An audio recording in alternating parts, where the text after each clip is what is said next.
How to change your lock screen password, PIN, or pattern on your Android phone using the latest settings. Let's get started. First, unlock your phone and open the Settings app. Next, scroll down and tap Security and Privacy. Then select Device Unlock. Then tap Screen Lock. Here on my screen, restricted for privacy. Now you can follow the instruction on your device. To continue, enter your current password, PIN, or verify your identity by entering it again. After that, tap Change Password. If you'd like to use a different lock method, select Change Password Type or other encryption methods, depending on what's available on your phone.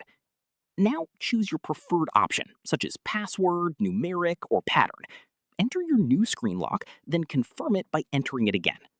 Once it's saved, lock your phone and unlock it using your new password or PIN to make sure the change was successful. And that's it.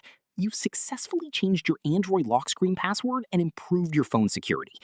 If you found this tutorial helpful, don't forget to leave a like, subscribe to the channel, and turn on notifications for more quick Android tips and easy step-by-step guides. Thanks for watching, and I'll see you in the next video.